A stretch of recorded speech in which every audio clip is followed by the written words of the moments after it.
I found that nothing in life is worthwhile unless you take risks. Nothing. Nelson Mandela said, "There is no passion to be found playing small and settling for a life that's less than the one you're capable of living." Now, I'm sure in your experiences in school and applying to college and picking your major and deciding what you want to do with life, I'm sure people have told you to make sure you have something to fall back on. Make sure you got something to fall back on, honey. But I never understood that concept, having something to fall back on. If I'm going to fall, I don't want to fall back on anything. I want to fall forward. I figure at least this way I'll see what I'm going to hit. Without consistency, you'll never finish. So do what you feel passionate about. Take chances.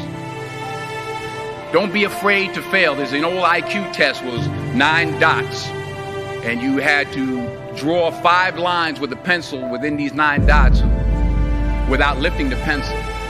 The only way to do it was to go outside the box.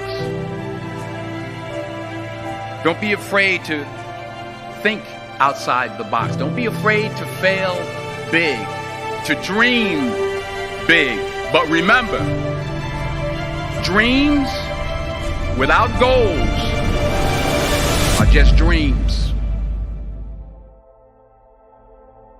Reggie Jackson struck out 2,600 times in his career, the most in the history of baseball. But you don't hear about the strikeouts. People remember the home runs. Fall forward. Thomas Edison conducted 1,000 failed experiments. Did you know that? I didn't know that. Because the 1,001st was the light bulb. Fall forward. Every failed experiment is one step closer to success.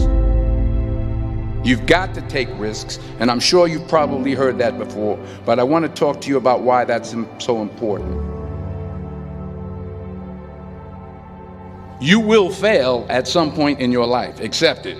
You will lose. You will embarrass yourself. You will suck at something. There's no doubt about it. And I know that's probably not a traditional message for a graduation ceremony, but hey, I'm telling you, embrace it, because it's inevitable.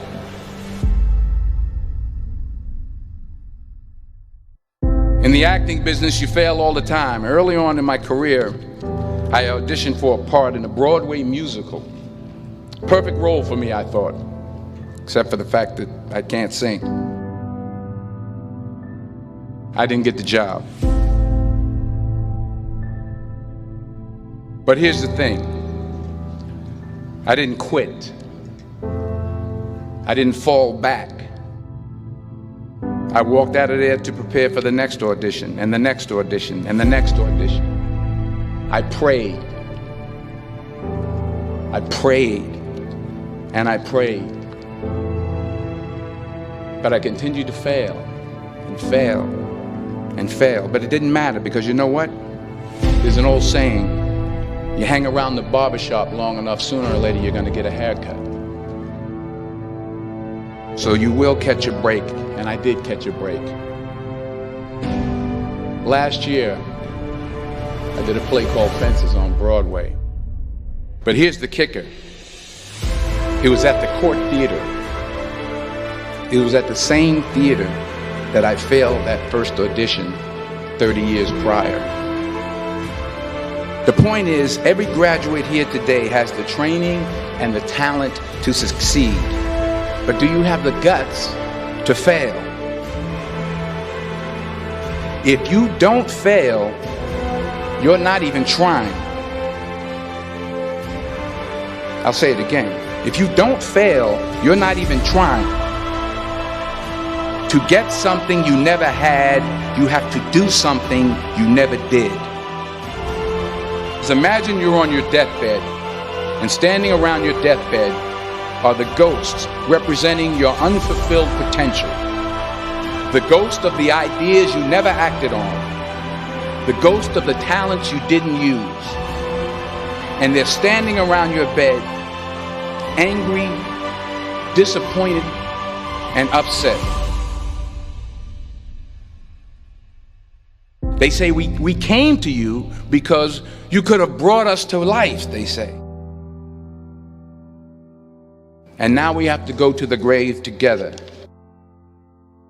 So I ask you today,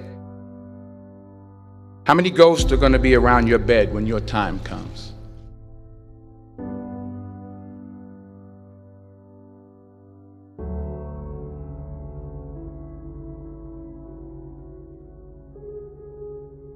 I just got back from South Africa. It's a beautiful country, but there are places there with terrible poverty that need help. And Africa is just the tip of the iceberg. The Middle East needs your help. Japan needs your help. Alabama needs your help. Tennessee needs your help. Louisiana needs your help. Philadelphia needs your help. The world needs a lot, and we need it from you. We really do. We need it from you young people. I mean, I'm not speaking for the rest of us up here, but I know I'm getting a little grayer. We need it from you, the young people, because remember this. You got to get out there. You got to give it everything you got, whether it's your time, your talent, your prayers, or your treasures. What are you going to do with what you have? I'm not talking about how much you have. Some of you are business majors. Some of you are theologians, nurses, sociologists. Some of you have money. Some of you have patience. Some of you have kindness. Some of you have love. Some of you have the gift of long suffering. Whatever it is, whatever your gift is, what are you going to do with what you have? All right, now here's my last point about failure. Sometimes it's the best way to figure out where you're going. Your life will never be a straight path. I began at Fordham University as a pre-med student. I took a course called cardiac morphogenesis. I couldn't read it, I couldn't say it, I sure couldn't pass it. So then I decided to go into pre-law, then journalism. And with no academic focus, my grades took off in their own direction. I was a 1.8 GPA. And the university very politely suggested that it might be better to take some time off. I was 20 years old. I was at my lowest point. And then one day, and I remember the exact day, March 27th, 1975, I was helping my mother in her beauty shop. My mother owned a beauty shop up in Mount Vernon. And there was this older woman who was considered one of the elders in the town. And I didn't know her personally, but I was looking in the mirror, and every time I looked at the mirror, I could see her behind me, and she was staring at me. She just kept looking at me. Every time I looked at her, she kept giving me these strange looks. So she finally took the dryer off her head and she said something I'll never forget. She said, "Young boy, I have a prophecy, a spiritual prophecy." She said, "You are going to travel the world and speak to millions of people." And in the years that followed, just as that woman prophesied, I have traveled the world and I have spoken to millions of people through my movies. Millions who up till this day couldn't see me, who up till this day I couldn't see while I was talking to them, and they couldn't see me, they could only see the movie. They couldn't see the real me. But I see you today, and I'm encouraged by what I see. And I'm strengthened by what I see. Because taking risk is not just about going for a job. It's also about knowing what you know and what you don't know. It's about being open to people and to ideas. The chances you take, the people you meet, the people you love, the faith that you have, that's what's going to define you. Never be discouraged. Never hold back. Give everything you got. And when you fall throughout life, remember this: fall forward.